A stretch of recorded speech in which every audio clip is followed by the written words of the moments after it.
hanggang ngayon, OVP pa lang din ng papadrug test. I wonder why. Last question, please. No, hindi ako tao na nagpapaareglo. Tsaka hindi ako tao na nabibili ng pera.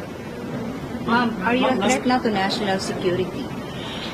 Am I a threat to national security? What they are doing to me is a threat. Sagot ko yan sa NSC. Mamaya, bukas. Ma'am, may nabanggit Diba? kayo na bibinigay sa inyo sobre si First Lady ni Sara Neta Marcos. Para saan ba yun? Purpose ng millions na yun? Yes, sabi? I'm waiting for that question to come up in the committee hearing.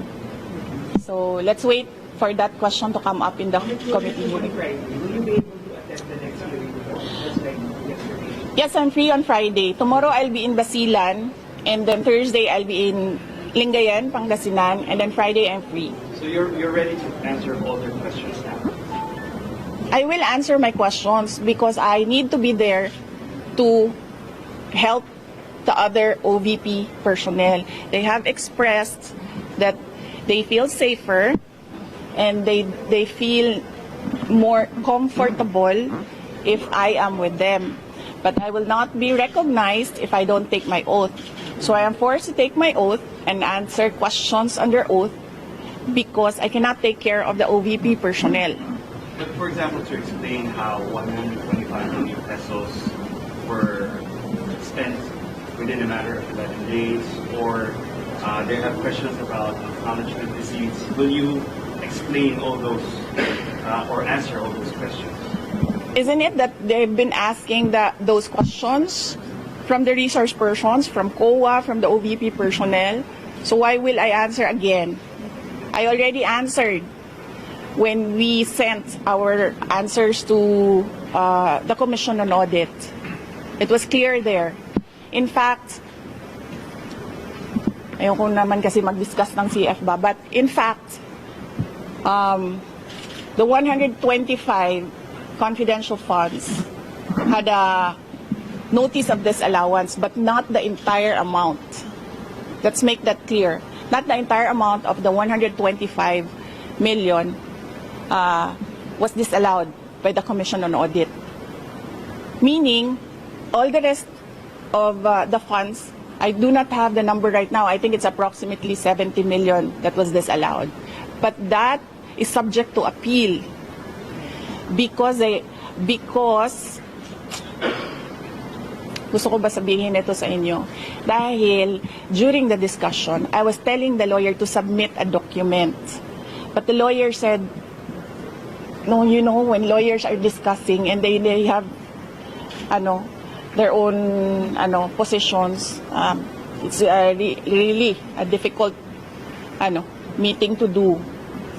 I said to submit, and then the other lawyer said, do not submit. Ay di lumabas yung disallowance, and then sinabihan ko yung lawyer, sabi ko, tingnan mo, lumabas yung disallowance. Sabi ko, sa appeal, ilabas mo yung document. Ma'am, si Colonel Lachica and Colonel Nolasco na nabanggit ko naman. Wait lang ha, so tapusin ko lang. And then, so cleared na yon. The first, second, and third quarters, undergoing audit. Merong AOM na sinasagot namin ngayon. Okay? For DepEd, the first and second quarters, may credit notice na yon. Ibig sabihin, cleared na ang buong pera. Diba? Ewan ko lang kung sinasabi ito ng mga congressman. Of course, hindi nila sinasabi, diba? Because they want to present their own narrative. Tapos na yon. The money in DepEd, first and second quarter, cleared with credit notice. The ongoing audit is on the third quarter only. And it's ongoing. So you cannot question an ongoing audit. And you cannot audit the funds of any government office because that is the exclusive domain of the Commission on Audit. Bakit nag-audit ang ating mga congressman? Dapat sila gumagawa ng batas. Nakikita nyo? Sinasabi na nila ngayon, in the proper time, we will legislate. Kasi sinasabi namin where is the proposed legislation? Hinahanap namin. So ngayon, dinadagdag na nila yon. Madali lang naman siya pakinggan nyo lang, basahin nyo lang lahat ng mga nangyayari. Madali lang maintindihan kung anong ginagawa nila. Okay? Last question please. Kapag humarap na si Colonel Velasco and Colonel Chica, mas maintindihan na ba ng publiko at ng Kongreso itong paggastos po ng confidential funds? Really, I still say that confidential funds, the use of confidential funds cannot be divulged. Sinasabi ko pa rin yan. They cannot be divulged in public. It will compromise lives and security of personnel who are cooperating or who are nandoon sa kabila na asset. You cannot do that. That is why it is called confidential funds. Secretary, can you just get your reaction dun sa comment ko ng ilang congressmen na parang nagkakaroon na humaharap sa pagdiliman? Oo, kasi tineterrorize nila. Of course, magkakasakit talaga ang tao na hinaharas mo, tineterrorize mo. Ako lang naman ang hindi nagkakasakit dahil politiko ako. You can terrorize me and harass me all you want. It does not matter to me. Pero these are ordinary Office of the Vice President employees. They are not politicians. They are ordinary citizens. So, pag hinaras mo yan, terrorize mo yan, ganyan talaga mangyayari. Sinasabihan ko yung doktor kagabi, Dok, i-clear nyo yan na mag-attend ulit. Kung sa susunod, diretsong stroke na yan. Ngayon, swerte tayo, hindi na stroke, hindi na heart attack. But the family has a history of heart attack. Lahat ng kanyang ang parents and some, I think some relatives, heart attack lahat ang ikinamatay. So, ano ba?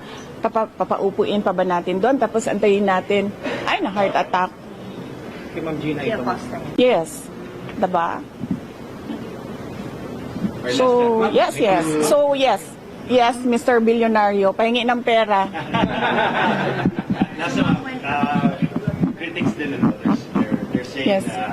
of course you've already said that you're here almost 24/7 because you're concerned about your staff. Yes. Some of your critics say you're here 24/7 because you're afraid they might say something, might divulge something that might incriminate you. They are attending Yusek Lopez attended the hearing. They can ask her questions there. I was not there when Yusek Lopez attended the hearing, so I was not there to influence her and tell her what to answer. If you saw me yesterday, I was not looking at Gina Acosta. I was studying. I was reading laws. I was studying the rules of the... Para na akong congressman ngayon, tanong niyo ako kung anong rules nila. I was studying the rules of the House of Representatives. I was not looking at her. Pinapabayaan ko siya sumagot. Siguro umiiling-iling ako paminsan-minsan dahil I feel na hindi dapat dinadivulge sa public yung ibang mga sinasabi na ng kasama ko, pero wala akong magawa. Wala akong magawa. Kasi ayaw namin na ma-detain sila. So, sumasagot talaga sila. Si Edward Fajardo, not once did I coach him. Pero si Gina, I helped her with the term detail. Kasi she was trying to remember kung anong tawag nung isang tao na galing sa isang opisina, na nililipat sa isang opisina, and that is called detail. So I told her detail, and she said details. Yung money, yung CF is from SDO, dumidiretso daw sa mga security officer. Yun talaga mamang nature ba ng confidential funds? Yes, there is an SDO, and there is a security officer, and there is a head of agency. So, ako yung head of agency, may SDO kami, may security officer kami. Ganon talaga ang structure.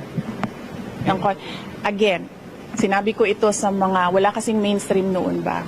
Again, so alam natin lahat ng Halikan ko na yung news. Po yung may... Mike, please. Ayoko itong pula.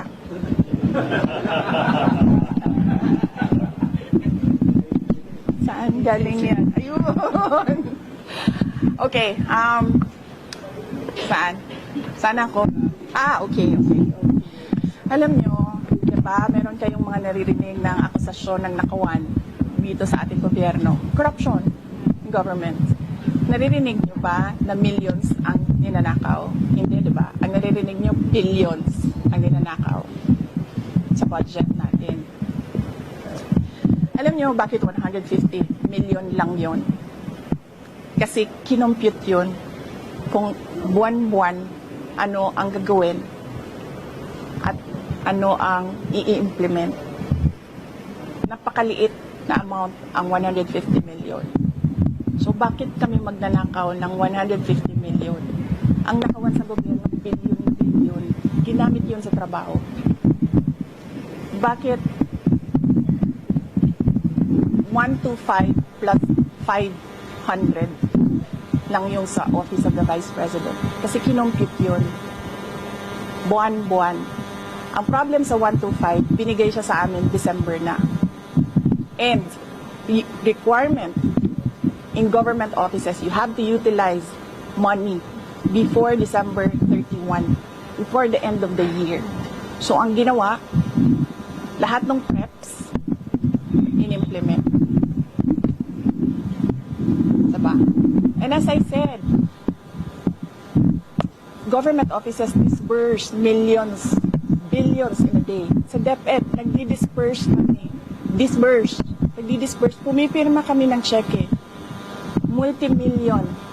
Kung i-total mo ang mga checks araw-araw na nalalabas sa DepEd, billions. Nagbabayad kami, nagbabayad.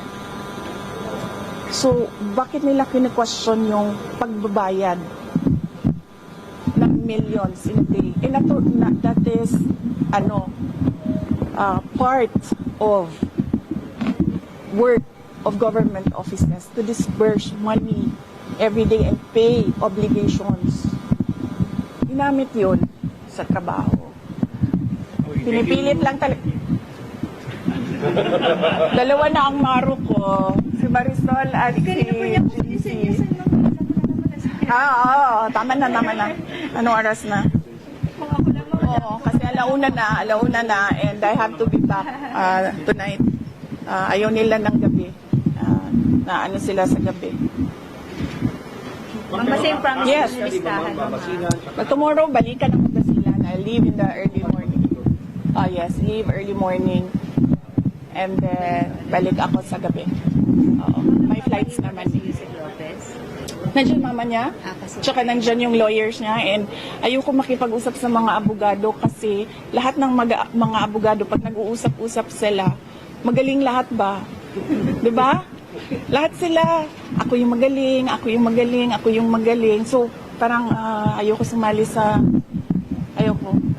legal discussion. Ma'am, gaano kahabang listahan ng mga threats sa'yo? Can you... Or sit down daw, sabi ni JC. Yan, tayo, JC, pag ako nagpapag-sit. Ma'am, may papaalam kami. Ma'am, kami stay here kasi pinag ko si Bobby sa araw. Talaga kami. So, yun yung Sabi ko sinong PMM. Pwede dito. Nakakapagsasabi ko sa ibang teacher. Uy, hindi. Dito lang kami sa gitna. Pero kung ako masusunod dito sila. Ma'am, please, kasi ang init talaga, ma'am, kami. All the time, wala kaming sunblock. Ikaw yan, meron. Ma'am, kasi all the time, the cameras are really there para just in case merong Okay. So, sandali lang. Let me just at least. Okay, wait lang.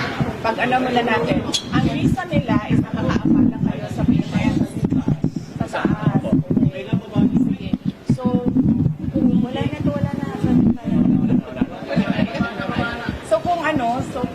dito lang kami sila, papayag kasi nga, primordial yung patient care eh.